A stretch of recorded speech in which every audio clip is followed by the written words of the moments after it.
Colin, maybe we can just start with what your summer looked like as you kind of prepare for your first full AHL season as a head coach.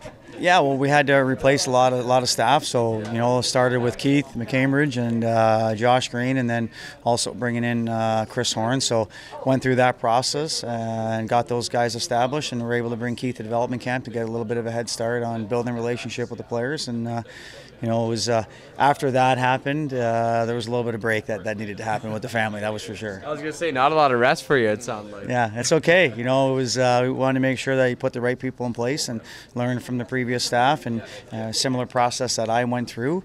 And really excited to have the additions in Bakersfield. What was the biggest learning experience for you as you kind of took over that Bakersfield bench at the tail end of last season?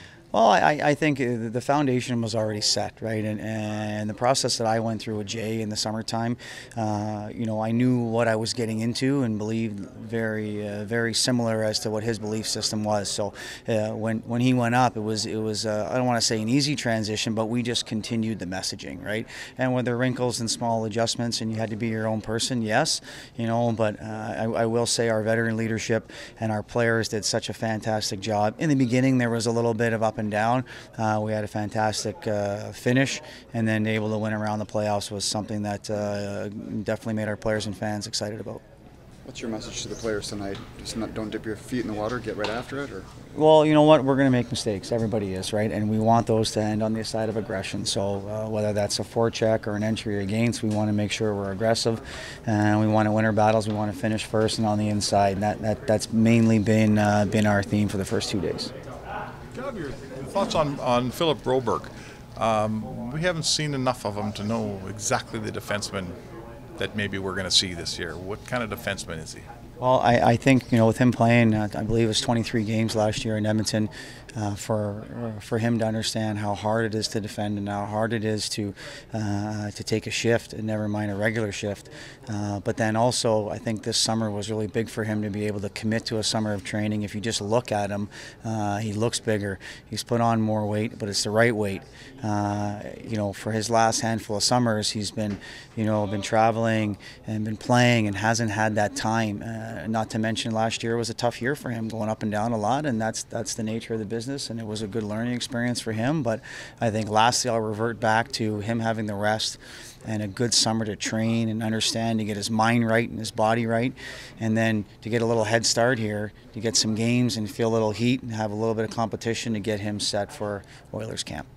Colin, how do you want to use your goalies this weekend? Do you want to give each guy one game? Is that kind of the plan, or do you kind of hope to split periods, or can you let us a little in on what you plan to do with your goaltenders? Yeah, Ryan's gonna get the start today. He'll play the full game, and Ollie will start tomorrow, and he'll play the full game, and then we'll make a decision after that.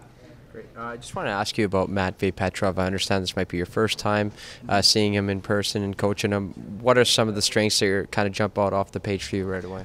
You know what? I actually got to see Matvei last year at rookie camp. Right, he played a little power play when I got to run that unit, and then again at development camp this year. So, love the fact that the American League staff is involved in that, because you start to build those relationships and build those pieces. And then again, it's the third time get to see him, and you keep a little bit of tabs during the year, and obviously me playing in the OHL, right, and you take a little bit of tabs on kind of where your background is and where you're from, of course. So understanding he had an amazing year last year. They got to win a couple rounds in the playoffs. He understands how that grind, how that feeling is.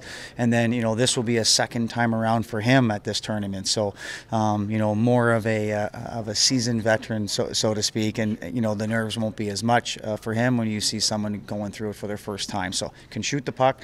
He's got great hockey IQ offensively, right? We're trying to grow his checking game and his defensive side of the puck at the same time, letting him make organic decisions. He scored 40 goals in his first year in the OHL last year. What makes his release so good?